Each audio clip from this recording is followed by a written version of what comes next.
Hey guys, welcome back. It's Cult of Film. I'm back with Mr. Noah, and we are keeping the '80s train running here. Last time it was 1986's classic John Carpenter film, A Big Trouble in Little China, and today we are doing 1988's The Blob, which of course is a remake of the classic 1950s horror film. I guess it was considered a horror film back then, and this one kind of surprised me, Noah.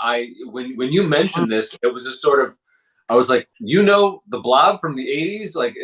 We continue to learn stuff about each other, and when you brought this one up, I was like, let's do it.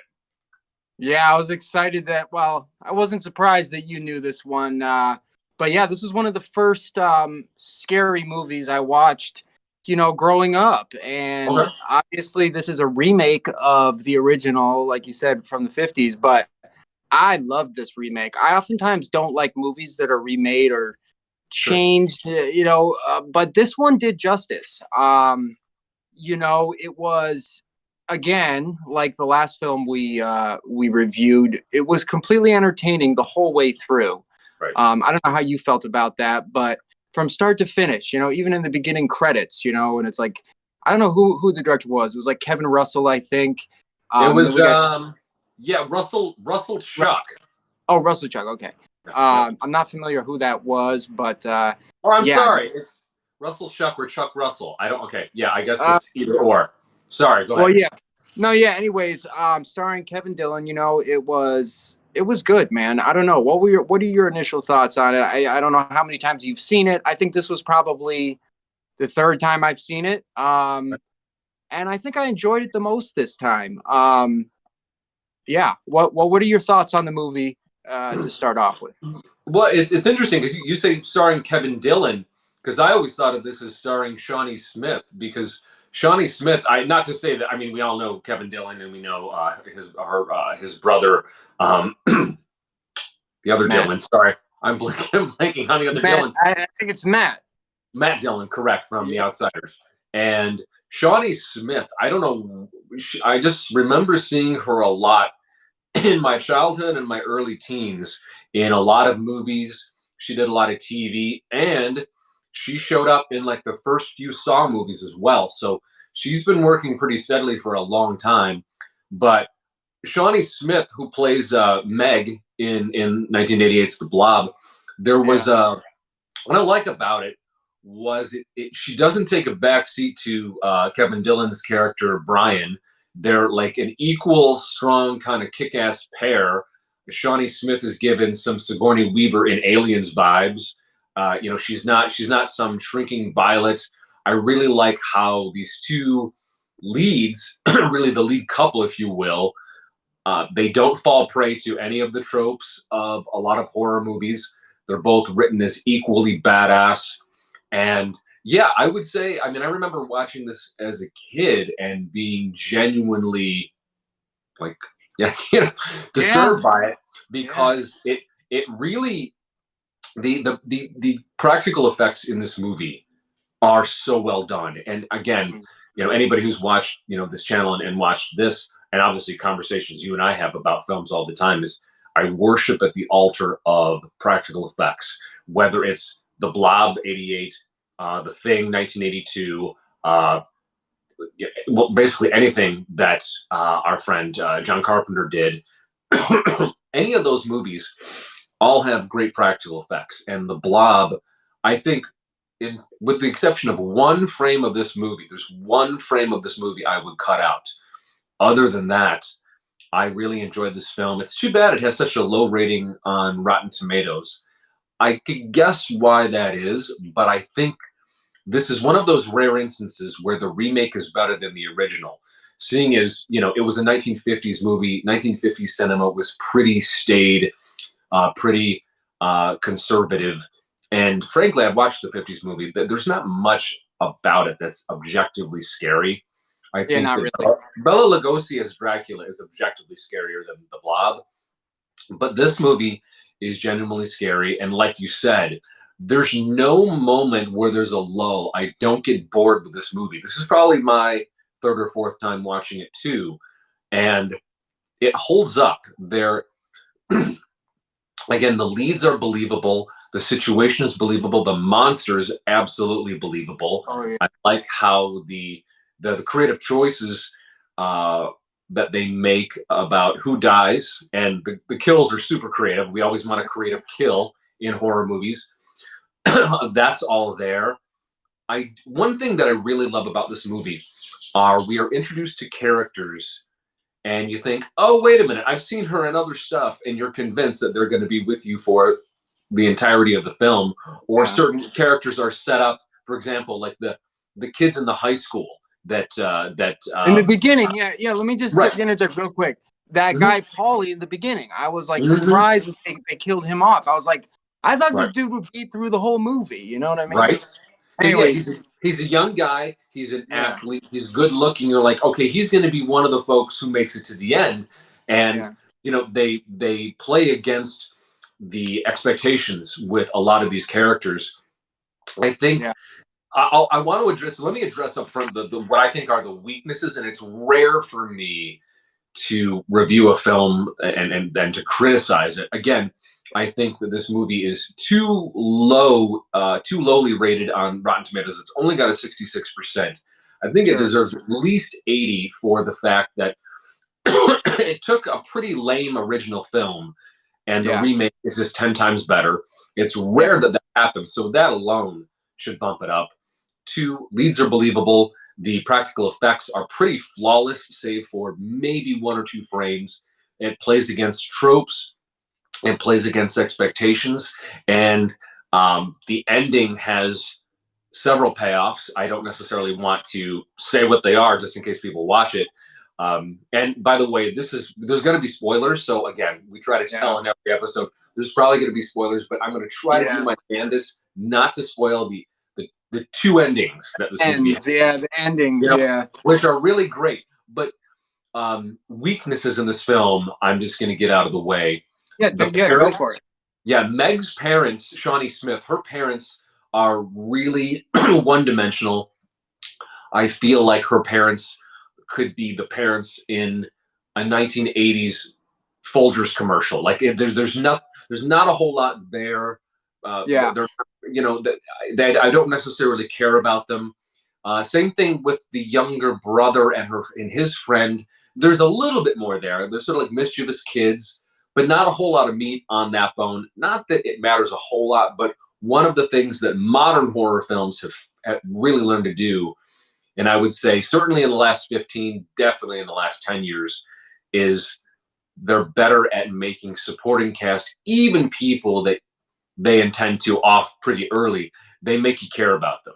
And so yeah, that's one thing I realized, oh, we've kind of gotten spoiled with that in newer horror movies, because horror movies today, horror as a genre, is taken way more seriously today because of people like Jordan Peele and others that have just done great next level work. So that's great. And then you go back to the 80s, and yeah, I would say that they're the 80s ness of the parents. They're a little I they're a little real, but I don't know. They rang a little hollow for me. Um, yeah, that's it. That's it. Really, everybody else is yeah, believable. Brian, who's Kevin Dillon, Meg, probably two of the most well-rounded. Um, yeah, uh, Brian's friend, the black dude at the front, is also one of the more real characters in the town. I sure, like that guy. I wish we would have seen more of him. Like we get him at yeah, the beginning, we get him at the end. And I'm like, this guy was probably the coolest dude in town, and we didn't get any of yeah, it. But he was solid. The One of my favorite characters in this whole movie is the pastor, who oh is yeah, the pastor is played by actually a legendary um, improv teacher from Second City in Chicago, a guy named yeah, Del Close, and he plays the pastor in this film. Who He doesn't have a ton of screen time, but the screen time he has is really good and really fun. And I yeah, like what I won't say more than that, but I like what they do with him. And I just think it's so cool that of all the people that play the town pastor, it just happens to be one of the most legendary improv teachers in improv history. I think that's pretty cool. yeah. So But yeah, what man. what what scene would you cut out? I mean, not without Okay. spoiling. too much. Right. I'm curious. It doesn't spoil anything. There's a Yeah. scene. There's a scene where Kevin Dillon and Shawnee Smith's character, they are running away. They hid away in a room. I won't say because there's something happens with them hiding in that particular room. A discovery is made, and I don't want to spoil it, but Yeah. they manage to get out of that room and they start running down a hallway. Now there's a shot. They do a lot of what I think is called rear projection, or maybe it's front projected. That like you, let's say you and me are running, but we're running in front of a green screen or a blue screen, and then they rear project behind it a monster coming at us. Yeah. There's a couple shots where it looks fine. You can see the blob coming down the hallway. But then it starts to go up the walls and it's on the ceiling. So it's chasing them from the ceiling. And there's a quick reverse. You see its point of view where they're running down the hall trying to get away from the blob. And then we do a quick reverse and we see them running. And you have the blob coming like along the ceiling. And it just, Yeah. it doesn't quite do it. And all the other rear and front projection that's done in this movie, because there's a shit ton of miniatures. A lot of the stuff towards the end, a lot of the shots in town where the blob comes up out of the sewer, a lot of that, almost all of it, is done in miniature, and you can't even tell. It wasn't until I watched a making of video on YouTube. Oh, really? Yeah, no, and it was. I love miniatures, whether because like there was a ton of really great miniature work that was done in 1984's The Terminator, in 1986's Aliens, also in The Blob, and just the level of detail to like an overturned truck, like even like the dirt on the wheels and the rust on the truck. Like it wasn't until this go around of watching The Blob that I decided to watch the making of, and I'm like, well, these are some real master craftsmen, some real incredible set designers that worked on this movie. And again, 66% from Rotten Tomatoes. I think it deserves a better performance. Yeah. Yeah, but you know what, Kyle, to be honest, man, I really don't go off of Rotten Tomatoes that much. If I'm going to watch a movie and I want to see a review or see what people think about it, I usually like will read a review about it. There's a lot of like really good movies on Rotten Tomato that like get horrible reviews. I'm also surprised that it's only 66, but I know it's a tough task to remake a movie and they did a great job. Like I completely agree with you. I think like the effects, like the graphics, the blood, the guts, like the way that they made the blob look that real and like it looked like flesh. I mean, I don't know what the blob is really like made up of, right? It's like some sort of, creature that's alive. It's like octopusy and like, but they did such a good job on that. And I was like, this is really from 88. This is impressive, And the other thing about this movie is that it's not something that you see often when you see in horror films of this day and age, where they can incorporate all sorts of like sort of subgenres. Like there's almost a comedy in this movie. Like that the scene, like it's towards the beginning of the film when he like goes and buys the condoms and then he brings it, sees it, it's the dad, right? And he's like remembers that they were ribbed, and that was like towards the beginning of the movie before there was really that much blood or anything of that nature. And I thought, wow, this is funny. No, you're absolutely right. The setup was really good. There wasn't a lot of pressure necessarily to have all hell break loose within the first 10 minutes. And I always appreciate that restraint because it was moving along. I mean, like from like frame one, something has landed on Earth. It lands, the meteor cracks open. We know some shit is going down. So that train has started. But you're absolutely right that you have this setup of the town and the characters, and you've got the jock character and then his friend, and then not realizing that the dad is the pharmacist. He on him, then goes to her house and realizes that it's her dad. Like the pressure in the 80s, I feel, was to just get to the kills. If there was humor used, it was a very sophomoric douchebag humor. Even though it was sexually related humor, the way they handled it as a reveal for the character, and and it making that sort of establishing an awkward teen year type of experience. It absolutely worked. Again, there were so many opportunities that they could have fallen into tropes, that they could have Yeah. just been lazy and just made it like every other 80s horror movie, and they didn't do it. They didn't do it on the writing, they didn't do it on the production, they didn't do it on the directing. Yeah. And it's fun from beginning to end. And it's I Yeah. love that. It doesn't, it just that willingness to play against expectations in a time where they really, so many franchises by that point were just phoning it in, whether it was Friday the 13th or Nightmare on Elm Street. These folks working on this movie really Yeah. cared enough to make a film that probably would have done well anyways, Yeah. but they really cared to create something, one, something scary out of source material that was not, and Yeah. two, to really put the time in and the creative care that Yeah. really sets it apart from movies of the time. Yeah, I mean, and they really had to get creative because let's face it, the Blob, it's not like a really scary looking thing. I mean, maybe to a kid, right? When we're watching it as kids, but they had to get creative with making it and somewhat thrilling and scary because the Blob is, it's like this. What kind of looks like Jello. I mean, it looks Yeah, like it looks like Jello. it looks Yeah. like you're getting attacked, but like, I mean, I'm starting to think like, what did I have in my lunches as a kid? You have like your pudding snack pack, your little. That's Yeah. basically. It looks like your pudding snack pack has come to life, but Yeah. you're right. While it isn't, it sort of has that neon pink blue Yeah. hue in and of itself. It kind of looks like candy, but Yeah. what it does to you, like just that, again, not that I'm spoiling a whole lot here, but lands in the forest, and the first person to encounter the Blob is that vagrant, that homeless vagrant. And Yeah. we see right off the bat, it's like, okay, it's basically, what is that? Corn syrup and Jello. And then Yeah. he's poking at it.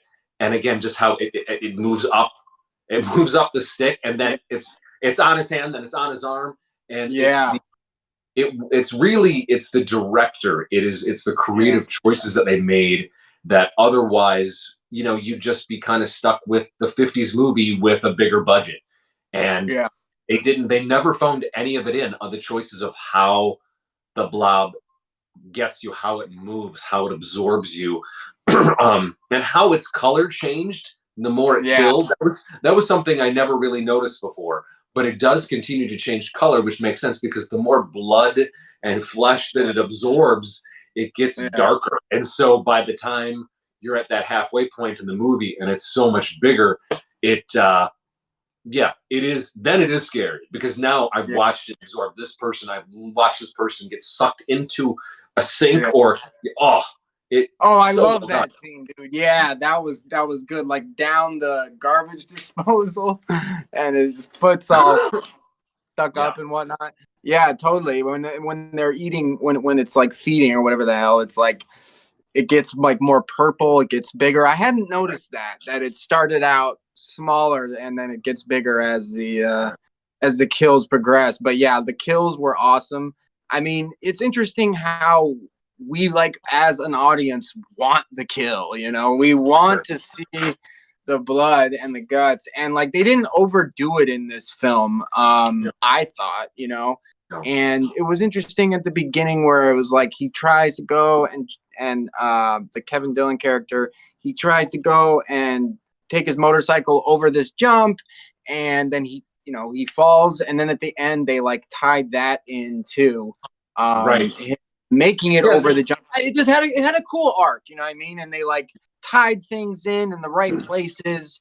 And I and honestly, again, sorry. Go I ahead. mean, I didn't have any critiques like I did with Big Trouble Little China, which was like only one critique that I ended up kind of refuting anyways. But yeah, I had no real issues with this film. I don't think it could have been any It's better. just fun. It's just this is it's what movies should be. I think that there's nothing wrong.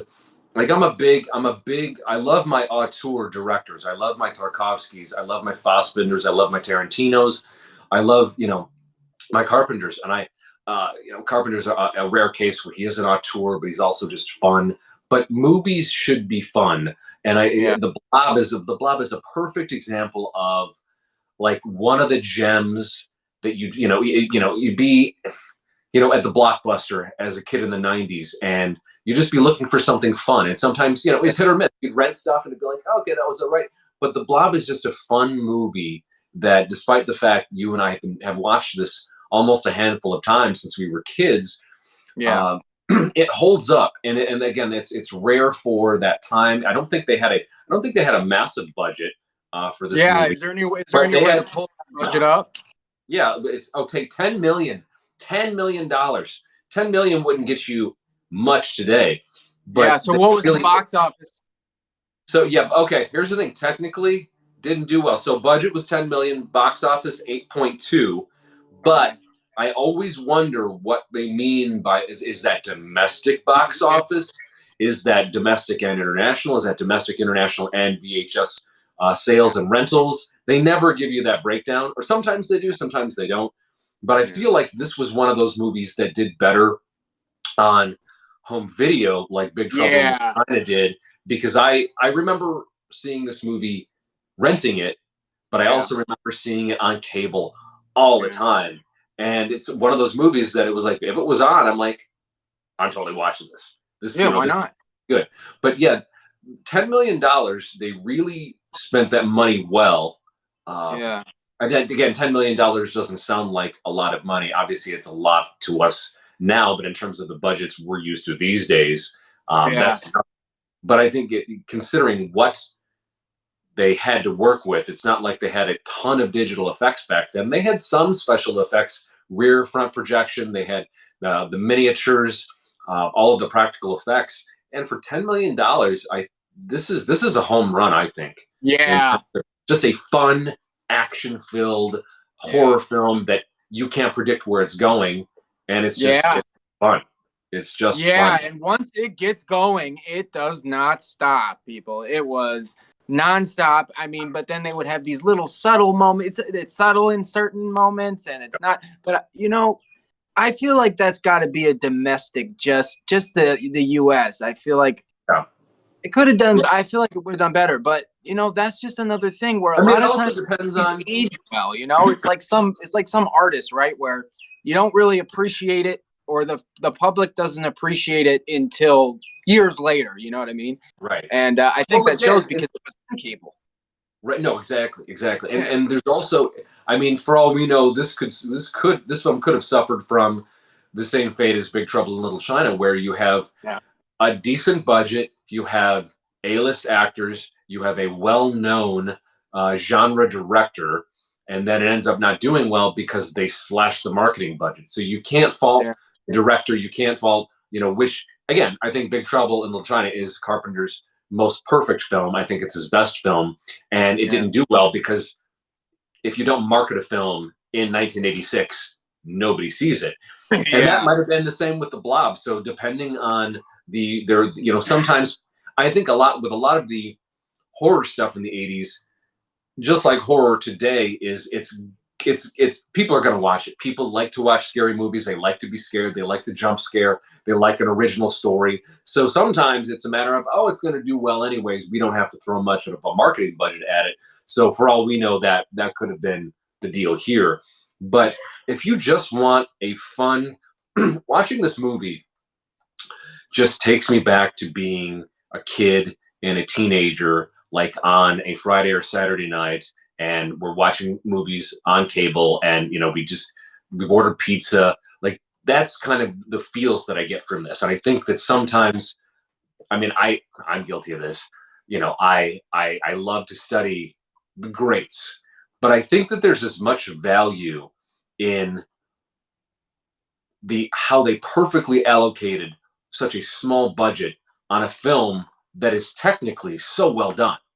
Like, I think that's the real key point you just made, brother, is that $10 million is not much for what it was, because thinking about it now, I would have projected it would have been a bigger budget, but 10 million is like not much. I mean, and that's if that's including all of the payouts to the actors and the director and everything. That's not much at all. So it feels like that they really put their money where it counted. Yeah, Yeah. into these effects. And one thing too, you brought up the Kevin Dillon character Brian. You talked Yeah. about how he's kind of he's a tough kid. He's not in school. He doesn't like school. You could tell he's perceived as a guy who was on the wrong side of the tracks. Yeah. The local sheriff is riding his ass. He just wants to do his thing and ride his motorcycle. And yeah, he's got a thing where he's jumping the bridge, all of that. Again, kudos to who this was Chuck Russell and Frank Darabont. That's the other name. Frank Darabont, who wrote Nightmare on Elm Street 3: Dream Warriors, which is considered the best entry in the Nightmare on Elm Street franchise, and it is. He also wrote The Fly 2 and also the adaptation for The Shawshank Redemption. So, dude, The Green Mile and The Mist. So the dude is a heavy hitter. So that kind of makes sense as to why this movie was as good as it was on top of the productions. But what I wanted to say about the Kevin Dillon character is, if this was any of the other horror films of its time, and anytime something does well, there's always like imitators. They could have just put Kevin Dillon in a leather jacket, put a cigarette in his mouth, and put him on a motorcycle, and that's it. He's like the town tough guy. He's the town bad boy. But they didn't do that. They gave us a little bit more there. They made him a little bit more sympathetic. His interaction with the Shawnee Smith character doesn't feel forced. You believe it, and you start to root for them in a way that doesn't feel corny. Like you don't feel right away that, okay, these are the two people who are like, again, that tactical misdirection at the beginning. You think, oh, this guy's an asshole. He's going to be one of the first to go, and then it ends up not being that way. I appreciate that playing against expectation, and I appreciate that he wasn't some one-dimensional bad boy. Yeah, I wonder how old he was in this role, because he looked awfully young, but he did have some masculine dominance in his way of being and the way he held himself. And his hair, man. Let's talk about that hair for a second. Okay, so he's 58. Okay. So minus like 30, he must have been in his early 20s, right? So he was in his 20s. What? So yeah, so that was so he was like 22. 40 years ago. Okay, so that's what, 35 years ago. So yeah, he's like in his early to mid-20s at that point. And yeah, well, both he and his brother, they've got that firm brow. They've got those dark features. So they definitely have that thing that they're believable as a dude who doesn't make small talk. He doesn't suffer fools. And no, I believed him. Well, here's I guess maybe, I don't know. It might just be my being an 80s kid and a 90s kid. I knew guys like him. The guys the guys that introduced you to Metallica in the neighborhood, the guys that introduced you to Iron Maiden, all looked like him. They all smoked in junior high and high school. Yeah, they got in fights all the time, and then they ended up being self-employed as mechanics or in construction or something. It just seemed very, very real, as did, despite the fact that Shawnee Smith's family felt very stock, very cookie cutter. I mean, it serves its purpose, but she seemed very real. I liked that from the beginning when shit starts to go down. At no point, I'm like, there's only a couple times where she is stopped, and it's because of like a physical thing. She's never just like one of those things that, like, I have a hard time going back to a fair share of 80s and 70s horror films, because you'll just have scenes with women standing there and screaming. I'm like, that makes no, if that was a real woman, she'd be fucking hightailing out of there. Nobody just stands there and screams. And what I love about how Meg is written is she doesn't fuck around. you have to knock her out to stop her. She is resourceful. She's always thinking. She's trying to help people in her town.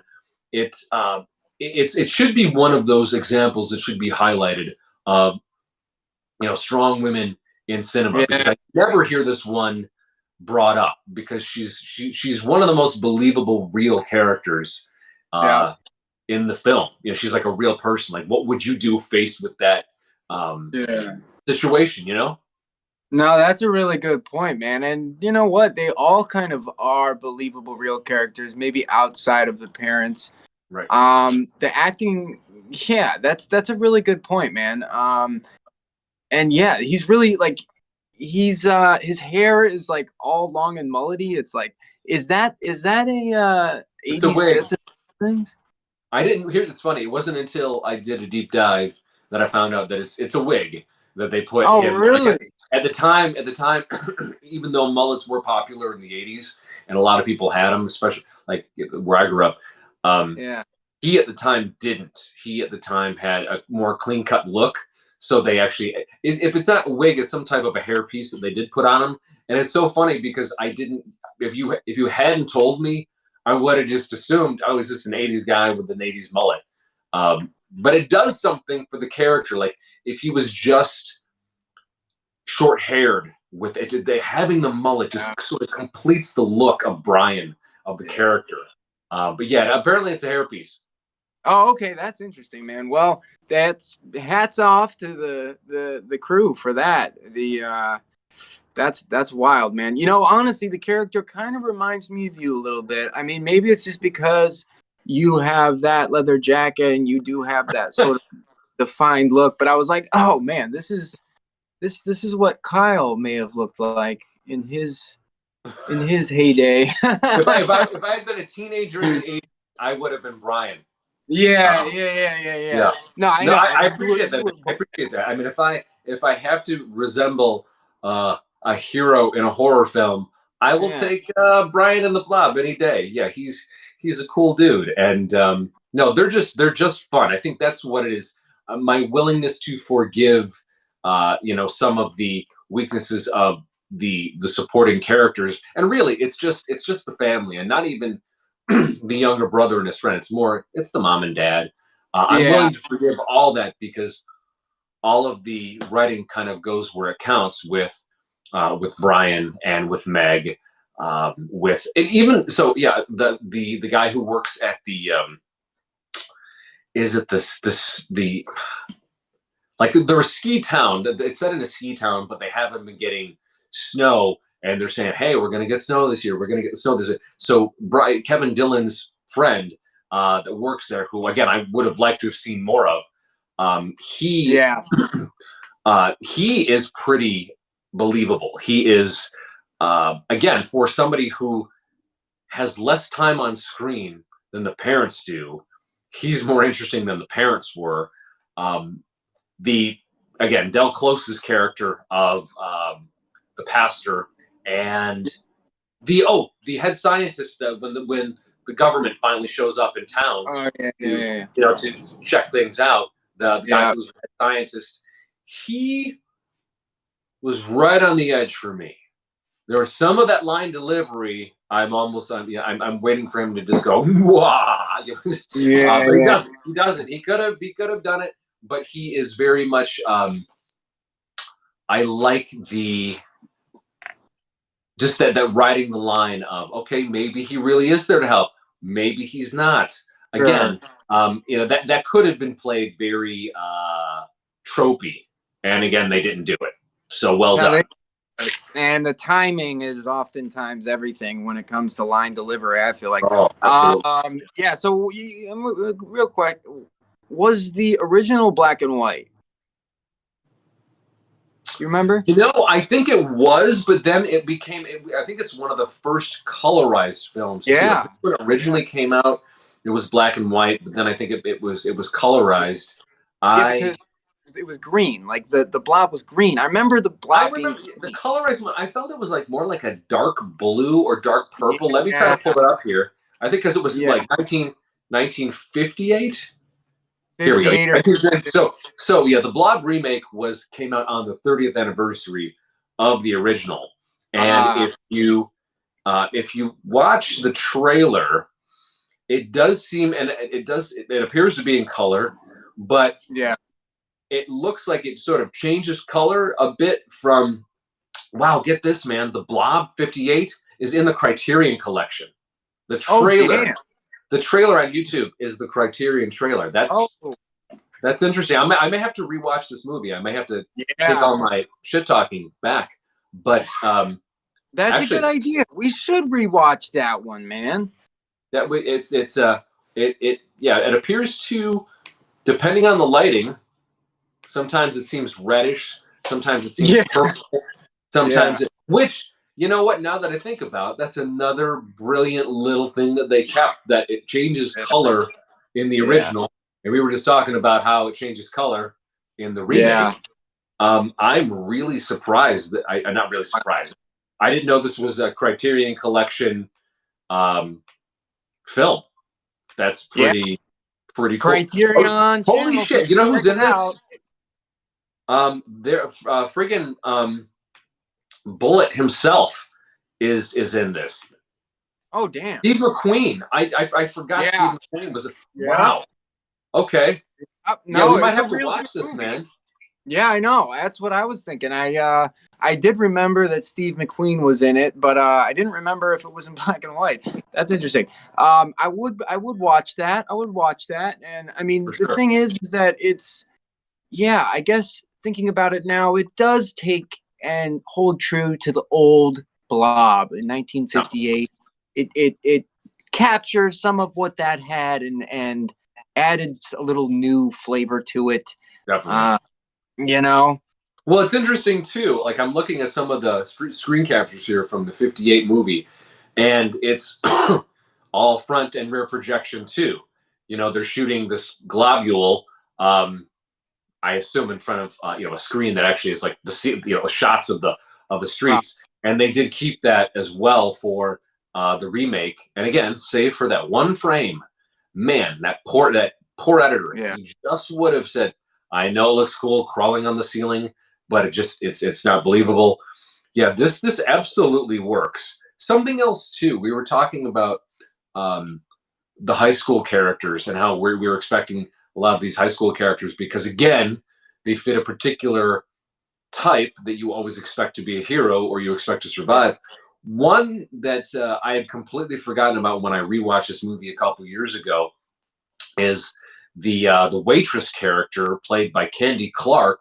And Candy Clark was super active as an actor from like the mid '70s through the '80s. She was in the Amityville films. She was in the Blob. She was in so many dark and horror films, and that was again the choices that were made with her character kind of surprised me as well. I don't know if you caught this, man. You remember the movie RoboCop, right? Yeah. Oh, yeah. Of course. Okay, the deputy, um, Deputy Oh, Bill, who is in the movie, yeah. the same guy who was part of Clarence Bodiger's gang in RoboCop, the bald guy who was. Oh, That's him. I'm like, right. where do I know this? I know this All guy from right. somewhere. And it's yeah. So yeah, That's the damn. hard ass deputy is from the gang in RoboCop. Yeah, I would not have made that correlation, Kyle. My God, another example I'm like, I know this dude from somewhere, and yeah, sure enough. But yeah, so Kevin Dillon, Shawnee Smith, yeah. Del Close, Candy Clark. There's a guy named Jeffrey DeMunn, who was the sheriff. He was another character actor. He's been working forever too. He's been working for like 50 years. There's let me see. Is there anybody else here that Oh, Dr. Meadows, who that government scientist. He's another guy that you see him all over. I remember he was in Michael Jackson's video, "The Way You Make Me Feel." Like, the dude was everywhere in the '80s and the '90s. He's another one that worked. Like, it's what's interesting about going through stuff like these types of movies, that again, they don't get their fanfare and so forth. but you look at these people who like you don't remember their names, but Yeah. man, these people work. I almost think that that might almost be better than being an A-lister because you get regular work, people recognize you, but you're not going to get mobbed at the grocery store. You know, like Yeah. these folks got to have the best of both worlds in a way. Yeah, that is an interesting way to think about it. Yeah, there's all sorts of actors that have really big budding careers and lots of stuff banked, and we don't even know who they are. Right. It's It's the I that's like to call them that guy that's in that thing. That's or that gal yeah, that's in that thing. You see these people. exactly.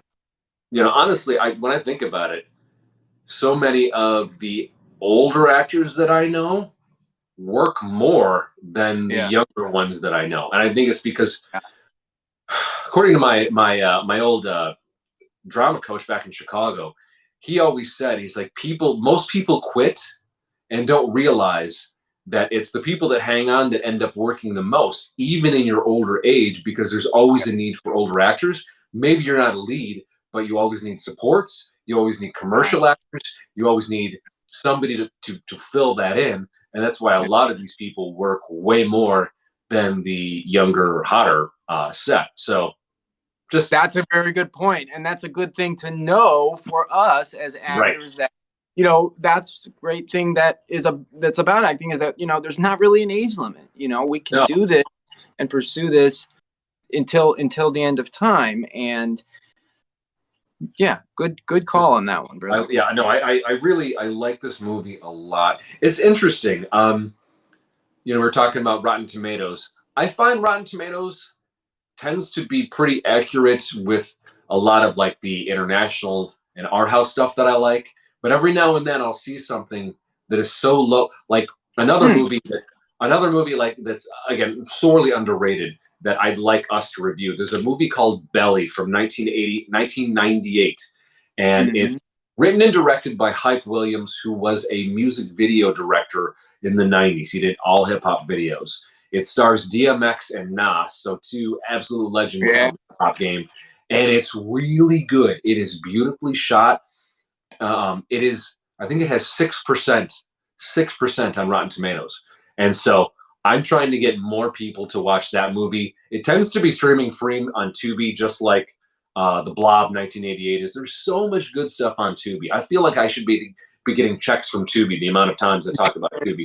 But the depth and breadth of films on Tubi, I feel like beats everybody. On top of the fact that Yeah. all you have to do is sign up with your email, and yeah, there's limited ads, but you can literally watch, the blockbuster franchise stuff. You can watch art house films. You watch cult films. You can watch exploitation films.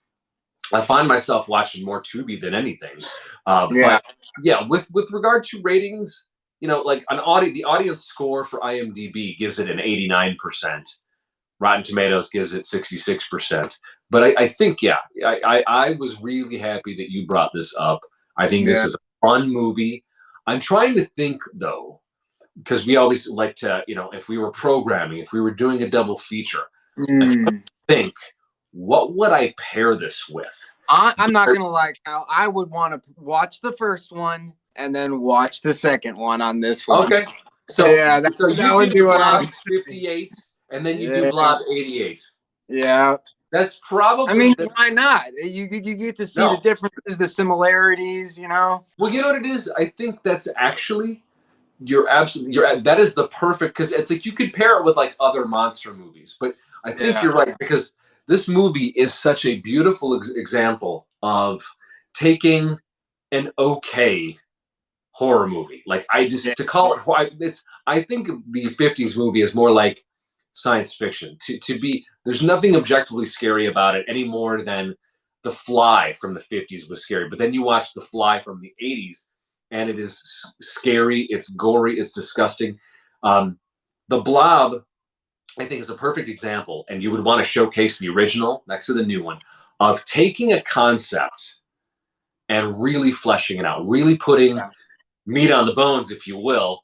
And it's one of the better versions of um, a remake that's better than the original. So you've got the Blob, the Fly, and Ooh. I know there's at least one more out there that the remake is better than the original. It's on the tip of my tongue, but those two for sure. Huh. The Blob remake takes the Yeah. concept of the original and just blows it up in a way that is so fun and so much more interesting than the original. Same Yeah. thing with the Fly. I mean, literally at the end of the Fly, the guy's got like a cover on his face. She whips it off, and it's a guy with a fly head. Like it's not Hmm. scary. But then All you right. watch David Cronenberg's The Fly with Jeff Goldblum and Gina Davis, and it's disturbing. It is. Whew, that it took me. I don't think I could watch that movie till I was in my 20s. Like legit. Wow. Like Wow. there's some parts of that movie where I'm just like, because David Cronenberg he's a master of body horror. Like it's not just horror. It's he does stuff with the human body. I mean, you've got The Fly, you've got The Brood, you've got Scanners, you've got Dead Ringers. Like he does this thing with the scary shit with the body, and that is so much. And then you give him The Fly, and it's like, okay, that's a lame '50s sci-fi movie. What are you going to do with it? Boom, and that's really what the Blob is. But I'm so Yeah, glad you brought that's it up. cool, man. I'm thinking right now almost like maybe for another, cult of film episode, we could do The Fly. We could even do a double feature, like watch the old one, watch the new one, you know what I mean? And Yeah, I mean, compare. I'm open to whatever, but I think you're definitely right about the double feature. That Sure. you really just when I know, like I personally have. There's older sci-fi films and older horror films that I watched as a kid or as a teenager that I enjoyed. I've gone back and rewatched and realized it didn't really. It's the idea of it that's better than the execution. And there's so many that I'd like to. Man, if I could get some real money and take another shot at this movie that everybody thinks is lame, Yeah. I totally would. But no, we could totally do The Fly. I Yeah. would make sure that I don't eat before it because it's just Sure. grody, man. It's good, but it's grody. Yeah. Well, Definitely do I'm that. excited for that. I mean, I've heard of that movie. I've never seen it, so that could be a fun one. Yeah, it's. I'm sure it's floating around out there somewhere. But yeah, man, thank you for recommending this one. This was fun. Again, guys, Tubi has the Blob. They've got a ton of other great stuff, but I highly recommend you guys check out the Blob. It is an absolute gem. Everything that Noah said about it is true. It's just a fun night at the movies, and who doesn't love a fun night at the movies, right? Everybody loves a fun night at the movies.